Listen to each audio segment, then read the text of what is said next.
unusual building on the northwest corner.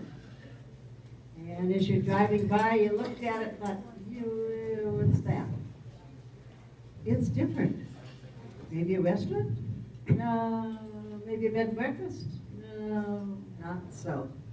You would have just driven by one of Tempe's most beautiful historic homes, Niels Petersen house. It's the oldest example of Queen Anne-style brick architecture in the Salt River Valley. So how did this home come into being? What is its history? Well, let's go back in time and hear from the original owner, Niels Petersen.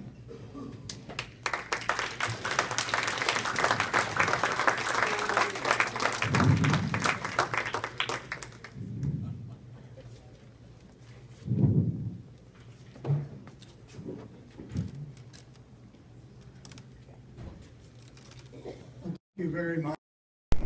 I'm really delighted to be here with you this evening as you celebrate Scandinavian heritage.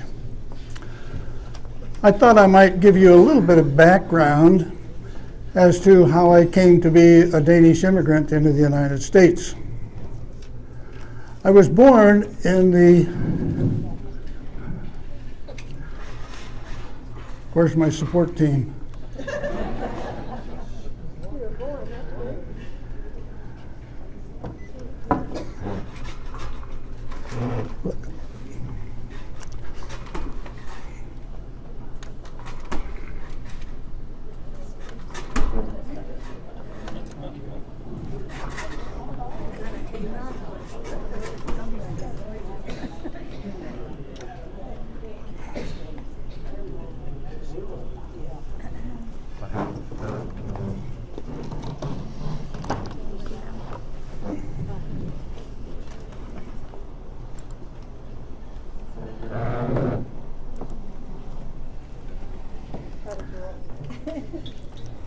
Well, perhaps we best start over. It's really great to be here as you celebrate Scandinavian heritage. As I said, I thought I would share a little bit with you with my background as to how I came to be a Danish immigrant to the United States. I was born in Vilslev, Denmark in 1845. It's a small village in the southern part of Denmark, not too far from the North Sea. As was the custom back in those days, when one became 16, one was expected to be independent and no longer be a burden upon the family. So at 16, I found myself gaining employment with the German merchant marines and sailing for the Orient. Well, at 16, this was quite an experience. We sailed down around the southern tip of Africa. We sailed northeast up towards Indonesia, to the Philippines, and on to China. I never thought at that time that the world could be so large as to what it appeared to be on that trip. I returned to my homeland a couple of years later. There was a lot of talk in those days about the possibility of war once again between my country of Denmark and Germany over Schleswig-Holstein. That didn't appeal to me very much, and my experience that I had gained with the German merchant marines allowed me to sign on with the English merchant marines. This was really favorable to me because with the English merchant marines I was able to start to learn the English language. With them, we sailed to the West Indies a number of times and stopped at various ports in the United States. While visiting some of those ports in the United States, I often heard about what was termed the Garden Center of America out in the desert Southwest. And it really got my attention, and I'd like to share with you a little bit about what some of the pamphlets were saying that they handed out. One of them said, there are scattered tracts that have been found to exist in California and in some of the territories, which, while apparently worthless, can yet, by proper treatment, be rendered as productive as the valley of the Nile. The mighty agent of this wonderful transformation is simply irrigation. It went on to say that of these reclaimed deserts, we know of none of larger extent or where the results of successful irrigation are better shown than in the Salt River Valley. Lying right in the center of the southern and most populous half of the territory is the growing and prosperous city of Phoenix, which has a population of about 400. Well, I returned after a few years to my home to visit my family. I was back in Vilslev, and I began to think, I'm about to turn 25 years of age, and I wondered what I might want to do with the rest of my career. Well, I was pretty sure I didn't want to be a sailor all of that time. And so I did some more research, gathered more information about this great garden center in America. Excuse me. Well, I had one of the pamphlets that really, really interested me, and I'd like to share with you what it said. If you seek such a home in which there are no chilling storms of snow and sleet, remember I grew up in Denmark, no freezing winds, nor destructive tempests, no untimely rains blasting when the harvest is ripe for the sickle. It went on to say that the hopes of the husbandman, where there are no malaria, consumption, fever, or climatic diseases of any sort, where the sick come for restoration to health, and where only the most wanton violation of nature's laws brings disease. Finally, it said, let us welcome you then to just such a home in the Salt River Valley. Are you poor and striving in vain to acquire a competence? Come here and grow rich. Well, if I wasn't going to be a sailor, perhaps this would be ideal for me. So in 1870, I bade farewell to my family and departed my homeland for the last time. I headed west to the United States, first arriving on the coast. Most of the Scandinavian immigrants before me had settled in the upper Midwest states of Wisconsin, Minnesota, and over in the Dakotas. But for me, I decided that I would head to the desert Southwest where perhaps I might grow rich. I first traveled to California. It was the most direct route to the west, and then back east to Phoenix, arriving in Phoenix in 1871. There were a lot of opportunities for employment in Phoenix at that time. There were laborers that were needed to clear the land for farming, to dig the irrigation ditches and canals. The unfortunate aspect of it was that most of the land had already been claimed right around Phoenix by those who had come before me. At that time, I heard of a small village and an area that was becoming well known some miles east of Phoenix. A little town or village was springing up called Tempe. So I packed up my meager belongings and I headed across the Salt River and ended up on the south side of the Salt River down in the new village of Tempe. When I arrived in Tempe, I had the very fortunate luck to get introduced to Mr. Charles Hayden. Mr. Hayden owned a general store in Tempe. He also owned a freight company that moved product back and forth to California. Well, Mr. Hayden offered me a position in his general store, which I quickly accepted. Before long, when Mr. Hayden had to leave town, he would put me in charge of his general store. Well, this really turned out great because that really served as an avenue to meet businessmen in the area and farmers in the area who were in the process of acquiring land. It also let me explore a little bit to see what land might be available.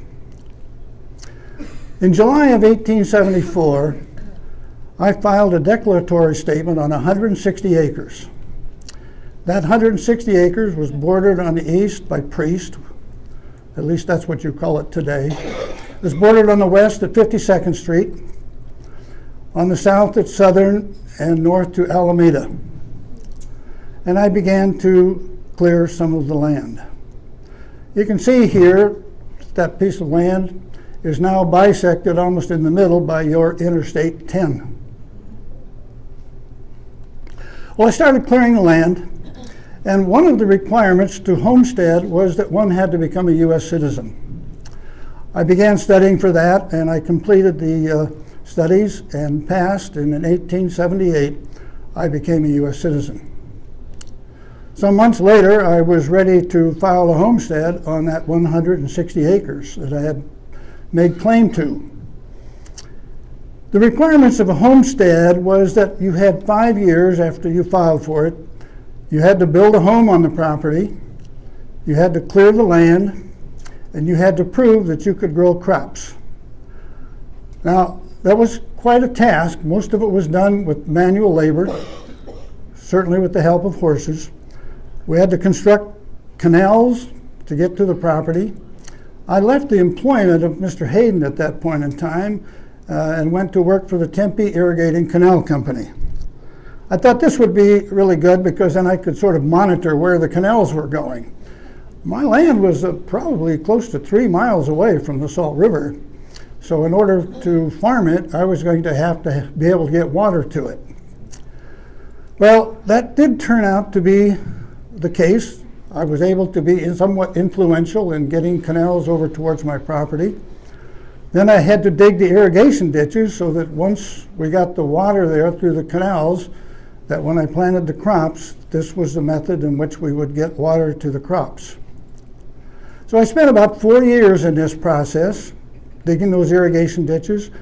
I built a second adobe home, now having 2 of them on the property, and I planted 140 acres of wheat, alfalfa, and barley on that 160 acres.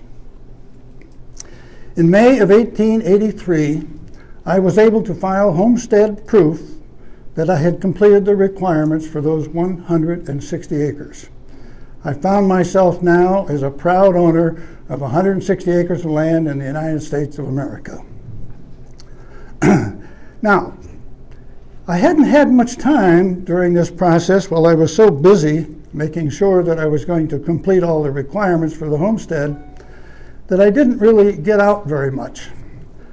I did, however, become involved with the Tempe School District, and I gave some funds to help build a Tempe church, a Methodist church up in Tempe.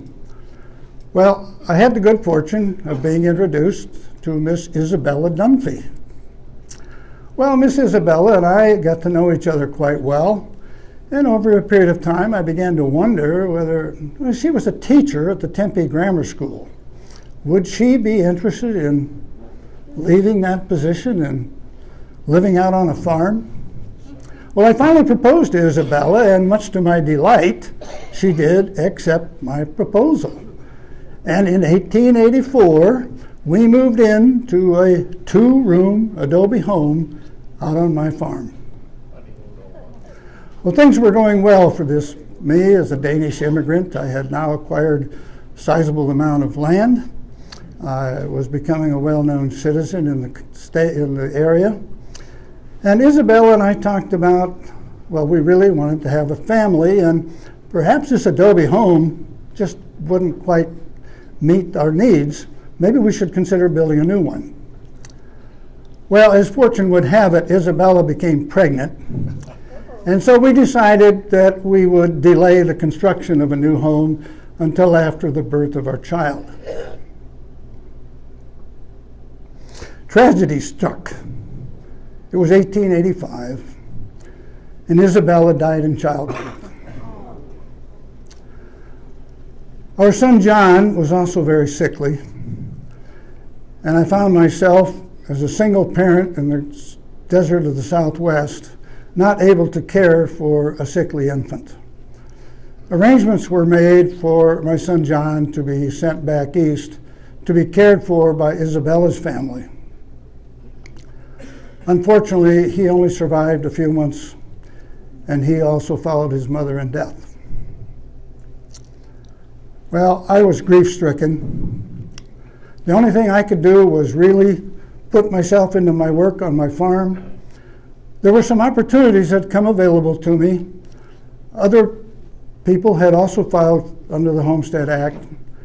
But as I said earlier, preparing land over that 5 years is quite a task, and many were not up to it. I was able to then make claim on some of those homesteads, and I was able over a few years to really watch my land holdings grow. Finally, my land holdings had grown to a few hundred acres, and by 1890 the area was really bustling. Tempe was growing. Mr. Hayden had built a flour mill. The town was growing with new buildings and new people moving in, new businesses arising, and I was able to take an opportunity to be part of that. I served on the school board. I also served on the Maricopa County Board of Supervisors at that time. Well, about 1890, some friends of mine approached me and asked, Niels, whatever happened to that plan you had to build a home? Well, several years had passed. And I thought, well, I really still would like to be a family man. But I suppose the prospects of enticing a lady to live in that 2-room adobe home probably weren't very good. So I thought about building an estate-style home on my property. I contacted a Mr. James Creighton, who was a well-known architect in the Phoenix area. Mr. Creighton had designed the Adams Hotel over in Phoenix. He had also designed the Andre Building in Tempe and the Old Main down at the University of Arizona in Tucson. So I told Mr. Creighton, what do you think? I would really like to build an estate house, maybe something similar to this one, which had been built several years earlier. Well, Mr. Creighton thought it was an awful idea. He said that, Mr. Petersen, a man of your standing in the community, you need to make a really bold statement. He said, what you need to do is you need to build a 2-story Queen Anne brick-style home. I didn't know what he meant by that. So he tried to explain it to me. He talked about this home that he would build for me, which would have steep gabled roofs, and he talked about decorative shingles and balconies and porches and stained glass and brass hardware. And he said, Mr. Creighton, I don't really think that's what I need to put up on my farm out around here in Tempe. Well, he went on to describe the rest of the house. Now, wait a minute. We weren't finished yet. Now, the interior, you're going to have 13 rooms in this house if we build it. And he talked about what would be on the first floor, a foyer, a study, the parlor, and he went on about the dining room and the kitchen and whatnot. And then he said, in addition to that, it'll have 3 bedrooms up on the second floor with a bathroom and a study, a sitting room. I really thought this was really more than what a farmer needed. But let me tell you, Mr. Creighton was very persuasive. He really finally sold me on the idea of building this Queen Anne style brick home. Well, as you might imagine, there wasn't material available in Arizona or out west to build such a home. So much of it had to be arranged for to be shipped from back east. And I got very involved with that process, contacting people back east who might be able to supply the materials. And it seemed like before long, there seemed to be a word going around back east about this single large landowner in Arizona building this big house. Not only did that information come back to me, but after a while I was informed that there was a family living up in northeast Pennsylvania that had an unwed daughter, about 40 years of age. Well, I was really rather intrigued with that. I still did want to be a family man. So in 1892, I made some arrangements and I headed back east. I had to talk with some of the suppliers, and I made arrangements after I got back there to travel to Montrose, Pennsylvania, up in the northeast part of the state. And I was introduced to Mr. and Mrs. Decker and their daughter Susanna. I visited them at their home, and I described to them my land holdings out in Arizona, my business investments that I had been making as my farm grew. And of course, I told them about my new home that was under construction. Well, Susanna and I seemed to hit it off fairly well, and we spent some time together. And after a while, I did become quite fond of Susanna. Now, I knew Arizona was a long ways away, and how would she react? But finally, after much discussion, I did propose to Susanna, and again, to my delight, she accepted my proposal. We were married in September of 1892 out in Pennsylvania. We stayed there for a while because my home was still under construction back in Arizona. And it wasn't until sometime in 1893 that I got word that my home was nearing completion. So we headed for this home in Arizona, and when we arrived, Susanna was immediately impressed, as was I, by the way. Mr. Creighton had really done quite a job building this home on my farm. It had a great southern exposure. We spent a lot of good years in that home. Unfortunately, we never had any children, but I was becoming well known in the area. I was now treasurer of that Tempe Irrigating Canal Company that I'd gone to work for many years before. I was president of the Farmers and Merchants Bank. I had served in the territorial legislature. I had provided land and money to build a Tempe Methodist Church. And one of my favorites was that I was co-founder of the Independent Order of Odd Fellows in Tempe. My land holdings were now some 1,000 acres, and I had achieved the prominence of a citizen in Tempe and Arizona. Well, Susanna and I never had any children, but we were enjoying our life as Tempe was growing. 1900, many new buildings were coming up, and we were enjoying our life on the farm in that two-story Queen Anne brick home. As you see here is a picture of myself and Susanna enjoying one of those wonderful warm evenings in Arizona. I really want to thank you for allowing me to share this story with you tonight. Thank you.